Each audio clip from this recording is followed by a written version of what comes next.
किसी भी सेंटेंस में एक्शन दो तरह से हो सकता है। पहली स्थिति में सब्जेक्ट खुद काम करता है और दूसरी स्थिति में सब्जेक्ट किसी और से काम करवाता है। जैसे अगर सब्जेक्ट खुद काम करे तो उसका एग्जाम्पल कैसे हो सकता है? जैसे मैं पानी भरती हूँ तो मैं सब्जेक्ट हो गई, मैं खुद से पानी भरती हूँ, स्वयं अपना काम करती हूँ। लेकिन दूसरी स्थिति में मैं पानी भरवाती हूँ, मतलब सब्जेक्ट कुछ नहीं कर रहा, सब्जेक्ट किसी और से भरवा रहा है। मैं पानी भरवाती हूँ किसी और से, मैं कोई काम नहीं कर रही। वह पत्र लिखती है, वह खुद से पत्र लिखती है। वह पत्र लिखवाती है, वह किसी और से पत्र लिखवाती है। मम्मी कपड़ा धोती है, मम्मी खुद से कपड़ा धोती है। मम्मी कपड़े धुलवाती है, किसी और से धुलवाती है, चाहे वो अपनी बेटी से धुलवा सकती है या फिर नौकर से धुलवा सकती है। दुनिया में ऐसा कोई चीज़ नहीं है जो हम खुद करते हैं। बहुत सारे काम ऐसे हैं जो हम किसी और से करवाते हैं, दूसरों पे डिपेंड रहते हैं। तो खुद से काम करने की इंग्लिश तो हम आसानी से बना लेते हैं, लेकिन जब किसी और से काम करवाने की इंग्लिश बनाने की बारी आती है तो हम लड़खड़ा जाते हैं। हम समझ नहीं पाते कि उसकी इंग्लिश कैसे बनाए। तो अगर आज की इस वीडियो को आप पूरा देख लेते हैं, जब आप किसी और से काम करवाते हैं उसकी इंग्लिश कैसे बनानी है, आपको कौन से स्ट्रक्चर को फॉलो करके बनानी है, कैसे सिचुएशन में किस स्ट्रक्चर को फॉलो करना है, किस वर्ब को फॉलो करना है, वो आज की इस वीडियो में मैं आपको बताने वाली हूँ टेंस के अकॉर्डिंग। अगर आप टेंस जानते होंगे तो आप आसानी से सारे सेंटेंसेस को समझ सकते हैं। अगर आप टेंस नहीं जानते हैं तो मैंने टेंस की वीडियो अपलोड कर रखी है। इंग्लिश स्पीकिंग कोर्स डे 1 से स्टार्ट हो चुका है और मैंने डे 1 से टेंस सिखाना स्टार्ट कर दिया है, तो आप वो वीडियो देख सकते हैं इस वीडियो को देखने के बाद, क्योंकि इस वीडियो में भी मैं आपको थोड़ी बहुत टेंस की नॉलेज दूंगी। साथ में जब हम किसी और से काम करवाते हैं उसकी इंग्लिश तो मैं बनाना सिखा ही दूंगी आपको। तो ये तो आपको समझ में आ गया कि जब सब्जेक्ट खुद काम करता है उसकी इंग्लिश हम आसानी से बना लेते हैं। लेकिन आज की इस वीडियो में हम सीखने क्या वाले हैं? आज की इस वीडियो में हम सीखने वाले हैं कि किसी और से जब काम करवाते हैं तो उसकी इंग्लिश हम कैसे बोले, कैसे लिखे। जैसे अब यहाँ पर ध्यान दीजिए, कॉजेटिव वर्ब। कॉजेटिव वर्ब क्या होता है? कॉजेटिव वर्ब को हिंदी में हम प्रेरणार्थक क्रिया कहते हैं। कॉजेटिव वर्ब क्या होता है? जैसे मैं अपना काम खुद करती हूँ तो उसमें हम इज, एम, आर कोई सा भी हेल्पिंग वर्ब यूज कर लेते हैं। लेकिन जब किसी और से वो काम करवाता है ना तो उसमें हम इज, एम, आर नहीं लगा सकते। उसमें हमें क्या लगाना होगा? Make, get, have, let, help. इन पांचों कॉजेटिव वर्ब की हेल्प से ही हम दूसरों से काम करवाते हैं, इसीलिए हम इसे कॉजेटिव वर्ब कहते हैं। और नेक्स्ट है कॉजेटिव सेंटेंसेस। कॉजेटिव सेंटेंसेस किसे कहते हैं? कॉजेटिव सेंटेंसेस का हिंदी मीनिंग होता है प्रेरणार्थक वाक्य। जैसे मेरी मम्मी ने मुझसे कपड़े धुलवाए, मेरी मम्मी ने नहीं धोए, किसी और से धुलवाए, मुझसे कपड़े धुलवाए। लेकिन कपड़ा धोने का जो कॉज है कौन है? मम्मी है ना। मम्मी धुलवा रही है तो उसका कॉज, कारण कौन है? मम्मी है। तो उसे ही हम कॉजेटिव सेंटेंसेस कहते हैं। समझ में आ गया? कॉजेटिव वर्ब ये है हमारा make, get, have, let, help. और कॉजेटिव सेंटेंसेस है जो काम करने का रीजन होता है। जैसे रोहन ने मुझे हंसाया, तो हंसाने का काम कौन कर रहा है? रोहन। हंसने का कॉज कौन है? कारण कौन है? रोहन। तो वही जो कारण है ना उसे हम पॉजिटिव सेंटेंसेस कहते हैं। ये समझ में आ गया पॉजिटिव वर्ब क्या होता है, पॉजिटिव सेंटेंसेस क्या होता है। चलिए अब आगे बढ़ते हैं। देखिए पॉजिटिव वर्ब को हम दो भागों में डिवाइड करते हैं। पहला हो गया एक्टिव पॉजिटिव वर्ब और दूसरा हो गया passive positive verb. Active positive verb में 5 पॉजिटिव वर्ब होता है जो अभी हम लोगों ने देखा, make, get, have, let, help. Active positive verb है, इसमें हम जो भी सेंटेंसेस को बनाएंगे इन पांचों वर्ब का यूज करके हम जो भी सेंटेंसेस को बनाएंगे उसमें हमारा वर्ब का फर्स्ट फॉर्म ही यूज होगा। लेकिन पैसिव पॉजिटिव वर्ब में आप सभी वर्ब का यूज नहीं कर सकते, आप सिर्फ गेट और हैव का ही यूज करके बना सकते हैं। और इसमें वर्ब का थर्ड फॉर्म लगता है, क्योंकि हम जानते हैं पेसिव देखकर ही समझ गए कि इसमें तो वर्ब का थर्ड फॉर्म ही लगेगा। तो आपको ध्यान रखना है पॉजिटिव वर्ब 2 होते हैं, active positive verb, passive positive verb. Active positive verb 5 होते हैं, make, get, have, let, help. और पैसिव पॉजिटिव वर्ब सिर्फ 2 होते हैं, गेट और हेल्प। एक्टिव पॉजिटिव वर्ब में वर्ब का फर्स्ट फॉर्म लगता है और पैसिव पॉजिटिव वर्ब में वर्ब का थर्ड फॉर्म लगता है। आपको डिफरेंस पता चल गया? ये डिफरेंस मैंने इसीलिए बताया ताकि आगे हम जब करेंगे तो आपको बहुत आसान से आप समझते जाएंगे। अब हम बात करेंगे गेट, मेक और हैव की। इन तीनों का कंपैरिजन करेंगे कि किस में, किस सिचुएशन में किसका यूज कर सकते हैं। जैसे काम करने के लिए मनाना, राजी करना या कन्विंस करना। जैसे वह मुझसे पत्र लिखवा रहा है, तो वह मुझसे मनाकर, राजी करके, कन्विंस करके पत्र लिखवा रहा है, तो उसमें हम गेट का यूज करें। क्यों? क्योंकि वो मुझे मनाकर, मुझे राजी करके पत्र लिखवा रहा है, तो उसमें हम गेट का यूज करेंगे। लेकिन काम करने के लिए दबाव, फोर्स करना, मेक में जैसे वह मुझसे पत्र लिखवा रहा है, दबाव देकर, फोर्स देकर कि तुम लिखो, मैं लिखना नहीं चाहती लेकिन फिर भी वो मुझे फोर्स कर रहा लिखने के लिए, तो हम उसमें मेक का यूज करेंगे। और हैव का यूज किस में करेंगे? काम करने के लिए जिम्मेदारी सौंपना या फिर असाइन करना। जैसे वह मुझे पत्र लिखने के लिए जिम्मेदारी दी, तुम शाम तक लेटर लिख कर रखना, मैं आकर ले लूंगा। तो मुझे असाइन किया, जिम्मेदारी दिया ना पत्र लिखने के लिए, तो उसमें हम हैव का यूज करेंगे। तो जब आप किसी को मना कर, राजी करके, कन्विंस करके कोई काम करवाते हैं, तो उसमें गेट का यूज कीजिएगा। जब आप किसी को फोर्स देकर कोई काम करवाते हैं, तो उसमें मेक का यूज कीजिएगा। और जब आप किसी को असाइन करते, जिम्मेदारी उसे देते, रिस्पॉन्सिबिलिटी, तब उसमें आप हैव का यूज कीजिएगा। पहला डिफरेंस आपको पता चल गया। दूसरा है, गेट में टू इन्फिनेटिव रहता है। जब आप गेट के सेंटेंसेस को बनाइएगा तो उसमें टू का यूज आपको करना पड़ेगा। मैक में टू का यूज आप नहीं कर सकते, बिल्कुल नहीं कर सकते, ये टू इन्फिनेटिव नहीं होता है। और हैव में टू का यूज आप नहीं कर सकते, ये भी टू इन्फिनेटिव नहीं रहता है। यानी कि आप टू का यूज गेट में कर सकते, बट मेक और हैव में आप नहीं कर सकते। ठीक है, अब इसका स्ट्रक्चर देखिए। गेट का स्ट्रक्चर होता है, सबसे पहले आपको सब्जेक्ट यूज करना होगा, उसके बाद गेट, उसके बाद ऑब्जेक्टिव केस, OC यानी कि ऑब्जेक्टिव केस। ठीक है, ऑब्जेक्टिव केस होता क्या है, किसे कहते हैं, ये मैं आपको आगे बताऊंगी। उसके बाद टू, देखिए गेट में हम लोगों ने देखा ना टू इन्फिनेटिव होता है, इसलिए टू का यूज हम लोग ने ऑब्जेक्टिव केस की बात किया। उसके बाद वर्ब का first form and the last object. Make का स्ट्रक्चर है सब्जेक्ट, उसके बाद मेक, उसके बाद ऑब्जेक्टिव केस, वर्ब का first form and the last object. Same है, बस टू हटा दिए हैं। हैव का है सब्जेक्ट, उसके बाद have plus objective case plus verb का first form and the last object. आपको इसमें भी ध्यान देनी होगी, जैसे मैंने यहाँ पर गेट बोला, यहाँ मेक बोला, यहाँ हैव बोला, जरूरी नहीं है कि सभी सेंटेंसेस में ये एक जैसे रहेंगे।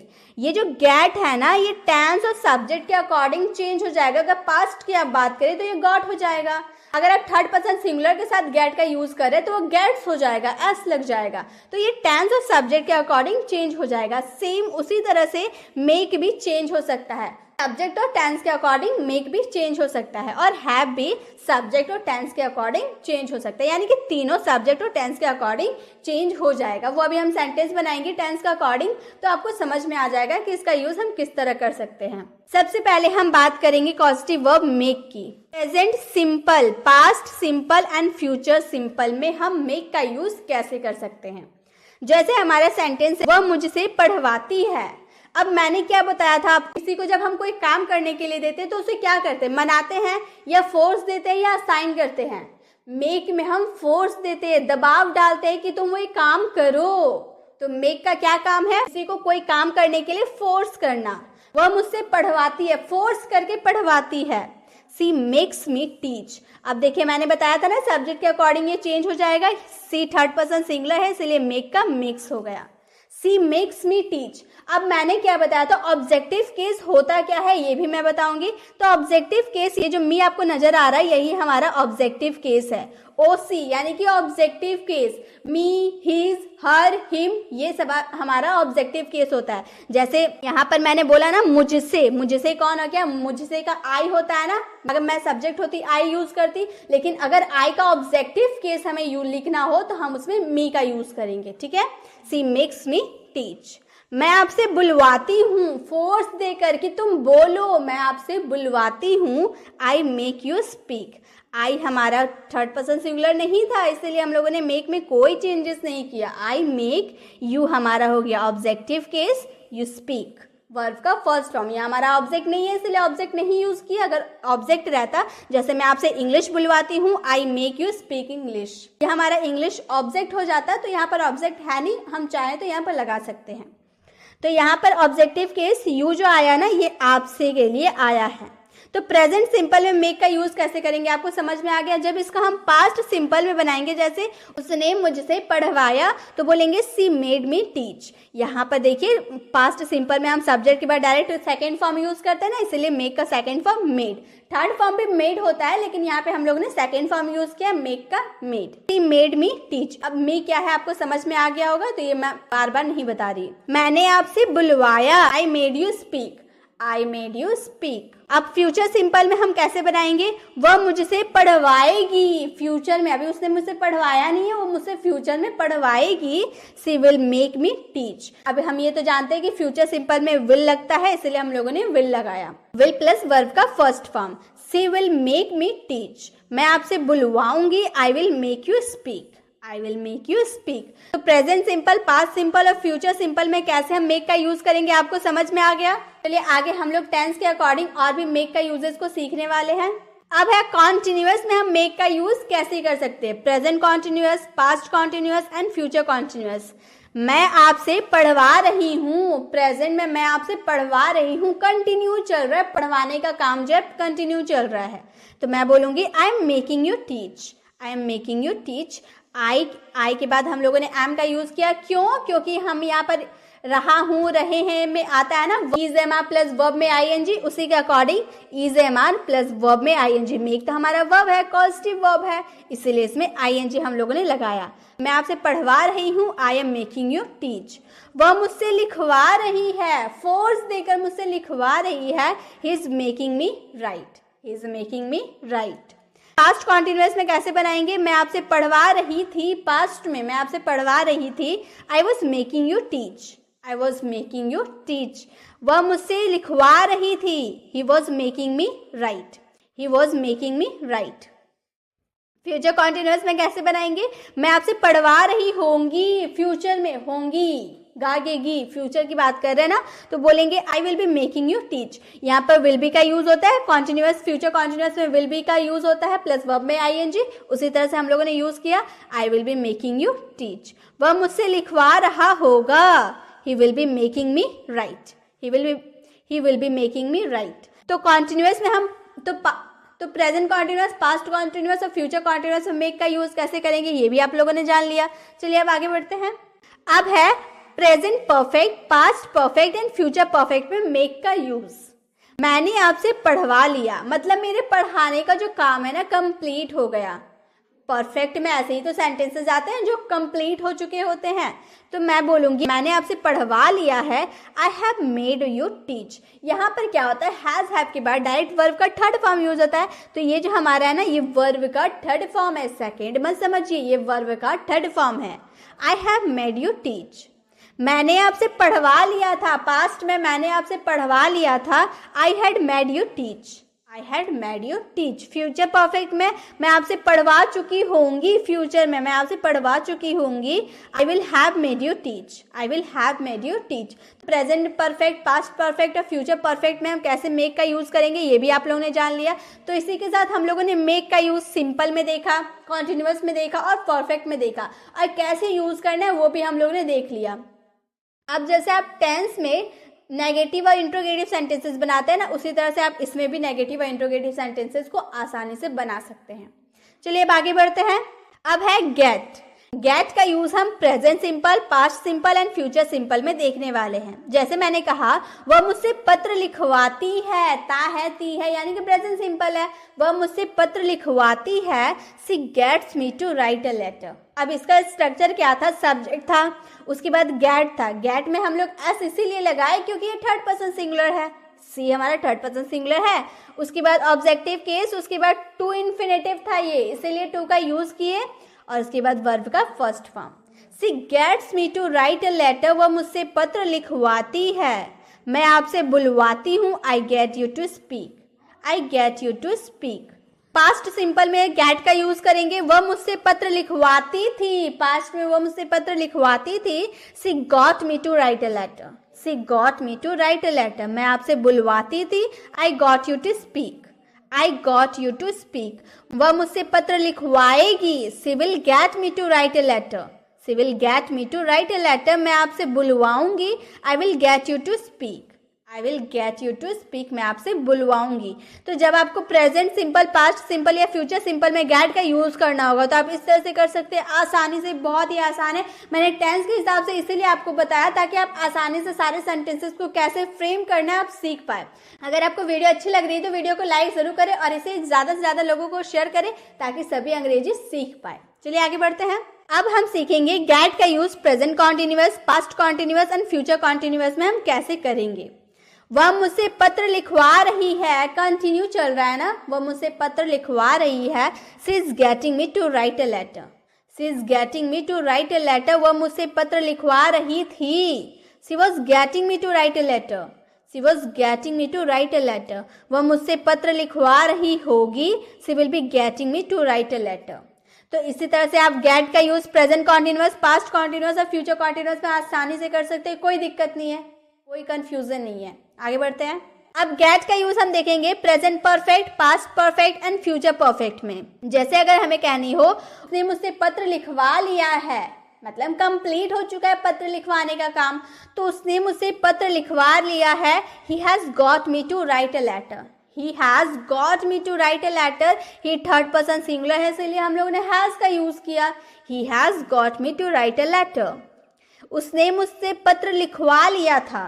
he had got me to write a letter, ये जो got है ये हमारा वर्ब का थर्ड फॉर्म है, ठीक है। उसने मुझसे पत्र लिखवा लिया होगा, he will have got me to write a letter। जब आपको प्रेजेंट परफेक्ट या पास्ट परफेक्ट या फ्यूचर परफेक्ट के कोई सा भी सेंटेंस किसी और से काम करवाने की बात की जाए तो आप इस तरह से उसे बना सकते हैं। मैंने आपको टेंस के अकॉर्डिंग बता दिया। मेक के यूजेस को जान लिए, गेट के यूजेस को जान लिए, अब जानते हैव के यूजेस को। अब हैव को जानने से पहले आप ये बताइए, आपको मैंने जो कंपैरिजन बताया था आपको याद है? मैंने क्या बताया था? हैव का क्या काम है? जब आप किसी को जिम्मेदारी देते हो कोई काम करने की, उसे असाइन करते हो कि भाई तुम ये काम करो, ये टाइम पे हो जाना चाहिए ये काम, तो उसमें हम हैव का यूज करते हैं। तो इसका यूज हम पहले present simple, past simple and future simple में कैसे करेंगे वो देखते हैं।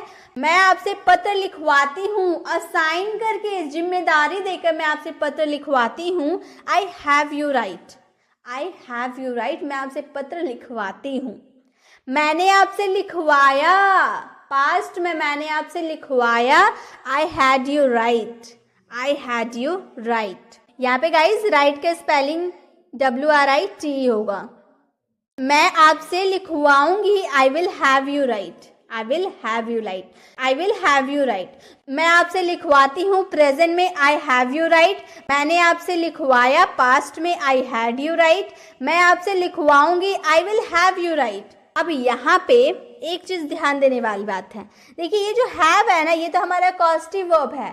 आई की जगह हमारा थर्ड पर्सन सिंगुलर रहता तो हैव हैज में बदल जाता। यहाँ पे हम डायरेक्ट सेकेंड फॉर्म का यूज करते, इसीलिए हम लोगों ने हैव का यूज ना करके हैड का यूज किया। और यहाँ पर विल के साथ हैव लग गया तो आप इसे परफेक्ट में मत लेके चले जाइए। ये तो विल है जो हमारा गागेगी है, उसके हिसाब से विल का यूज किए, और हैव हमारा कॉजेटिव वर्ब है, ठीक है। तो इसमें आपको कंफ्यूज नहीं होना है। आपको ऐसा लगेगा कि सेंटेंस देकर आपको लगेगा कि ये तो परफेक्ट का है। यहाँ पे हालांकि वर्ब का थर्ड फॉर्म नहीं है, लेकिन फिर भी आपके दिमाग में थोड़ी बहुत ऐसे ख्याल आएंगे ये तो परफेक्ट का है, क्योंकि विल हैव का यूज तो हम परफेक्ट में करते हैं, लेकिन ये परफेक्ट नहीं है, ये कॉजेटिव सेंटेंस है। जैसे मैंने आपसे पत्र लिखवाया, आई विल हैव यू राइट, तो ये जो विल है ये तो अपना गागेगी के हिसाब से आया है, और हैव हमारा कॉजेटिव वर्ब है, क्योंकि हम लोगों ने जिम्मेदारी दिया उसे ये काम करने के लिए। अब है हैव का use present continuous, past continuous and future continuous में कैसे करते हैं। वह मुझसे पत्र लिखवा रही है, मतलब प्रेजेंट में उसने मुझे असाइन किया और वह मुझसे पत्र बैठकर मेरे सामने बैठी हुई है और मुझसे पत्र लिखवा रही है। She is having me to write a letter, is am are plus verb में ING, हमारा वर्ब तो पॉजिटिव वर्ब ही है, हैवी तो है हमारा वर्ब, इसलिए वर्ब में ही हम लोगों ने ING लगाया, having. She is having me to write a letter, वह मुझसे पत्र लिखवा रही थी, पास्ट में she was having me to write a letter, she was having me to write a letter. वह मुझसे पत्र लिखवा रही होगी, फ्यूचर में she will be having me to write a letter, she will be having me to write a letter. बहुत student ऐसे होते हैं जो यहाँ पर हैविंग का यूज देकर कंफ्यूज हो जाएंगे कि भाई ये कौन सा सेंटेंस है, हैविंग का यूज कर दिया गया है। तो ये तो कॉजेटिव सेंटेंस है, आप इसे ध्यान में रखिए। अगर आप इसे ध्यान में रख देते हैं तो आप आसानी से कॉजेटिव सेंटेंसेस को बना सकते हैं। अब हैव का यूज हम करेंगे present perfect, past perfect and future perfect में। प्रेजेंट परफेक्ट में कैसे सेंटेंसेस आते हैं, पॉजिटिव सेंटेंस कैसे आते हैं? उसने मुझसे पत्र लिखवा लिया है, उसने नहीं लिखा, उसने मुझसे पत्र लिखवा लिया है, कंप्लीट हो चुका है उसे काम। उसने मुझे असाइन किया था पत्र लिखने का, मैंने पत्र लिखकर उसे दे दिया, मतलब उसने मुझसे पत्र लिखवा लिया है, कंप्लीट हो गया है। तो he has had to me write a letter। अब यहाँ पर आप देखिएगा has और had एक साथ आया है। क्यों आया है? क्योंकि हैज तो हमारा जो परफेक्ट प्रेजेंट परफेक्ट में हैज एब लगाते हैं उसके हिसाब से है, क्योंकि ही हमारा थर्ड पर्सन सिंगुलर है, इसीलिए हैज का यूज हम लोगों ने किया।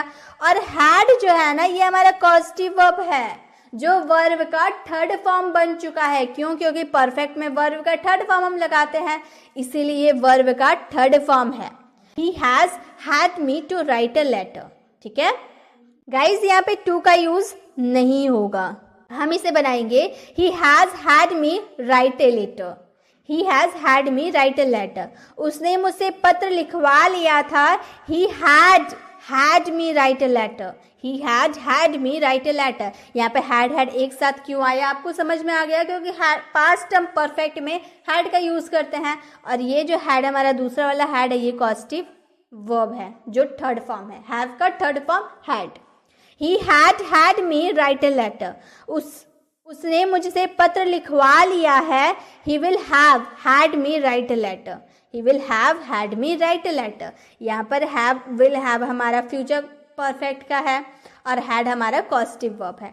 तो आई होप आपको ये भी समझ में आ गया प्रेजेंट परफेक्ट, पास्ट परफेक्ट और फ्यूचर परफेक्ट में कैसे हैव का यूज करना है। आपको कंफ्यूज नहीं होना है, आपको बस एक बार और अच्छे से देख लेना है, उसके बाद क्लियर हो जाएगा। और गाइस यहाँ पे टू का यूज गलती से हो गया था, यहाँ पर टू का यूज नहीं होता। हम लोगों ने स्टार्टिंग में ही देखा कि गेट में ही टू का यूज हम कर सकते हैं, मेक और हैव में टू का यूज नहीं होता है। ठीक है, चलिए अब आगे बढ़ते हैं। अब है हेल्प। हेल्प एक सेमी पॉजिटिव वर्ब होता है, वीक पॉजिटिव वर्ब। ठीक है, इससे पहले हम लोगों ने मेक के यूजेस जाने, गेट के यूजेस जाने और हैव के यूजेस को जान लिया। तीन हम लोगों ने पॉजिटिव वर्ब सीख लिया बहुत ही आसान तरीके से। अब हैव को भी सीख लेते हैं। Present simple, past simple and future simple. जैसे मैं लिखने में आपकी मदद करता हूँ, ता हूँ ते हैं, इसी से पता चल गया कि ये प्रेजेंट इंडेफिनिट है, यानी कि प्रेजेंट सिंपल है।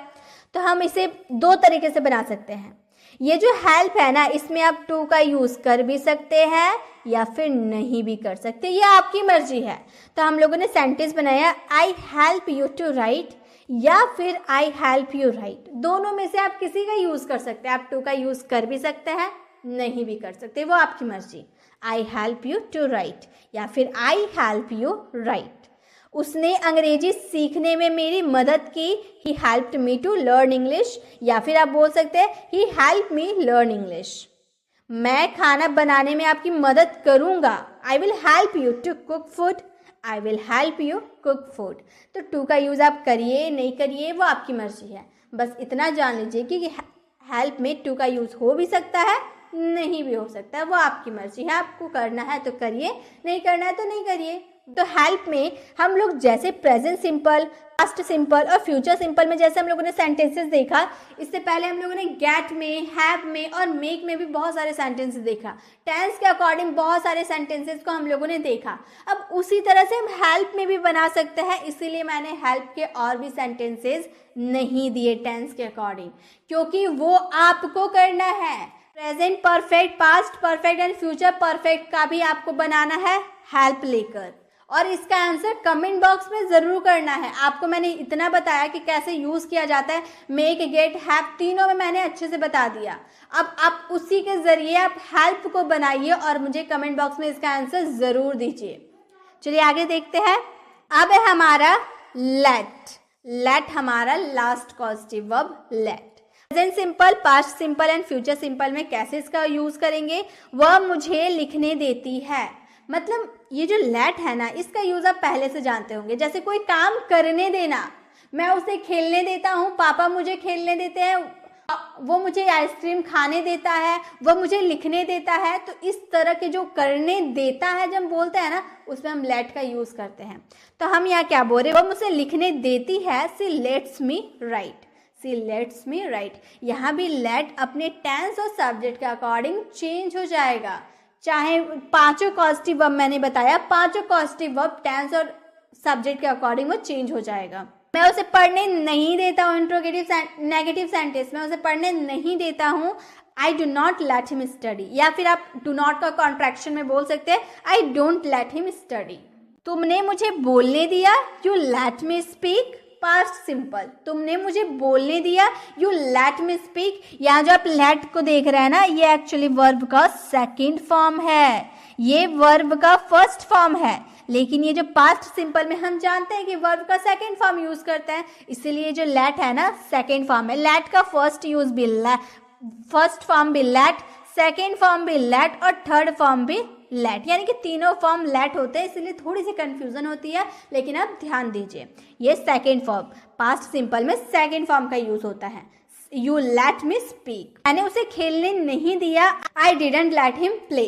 फ्यूचर सिंपल, मैं आपको पढ़ने दूंगी, फ्यूचर में मैं आपको पढ़ने दूंगी, I will let you study, I will let you study. मैं आपको जाने नहीं दूंगी, I will not let you go, I will not let you go. तो इस तरह से आप लेट का यूज कर सकते हैं। Present simple, past simple and future simple बहुत आसान है। अगर आप, सबसे इंपॉर्टेंट जो है ना, गेट, मेक और हैव, इसी तीन में कंफ्यूजन होती है। क्यों? क्योंकि तीनों का हिंदी मीनिंग कुछ करवाना होता है, करवाने के सेंस में तीनों का यूज करते हैं। इस गेट और हैव को समझनी पड़ती है।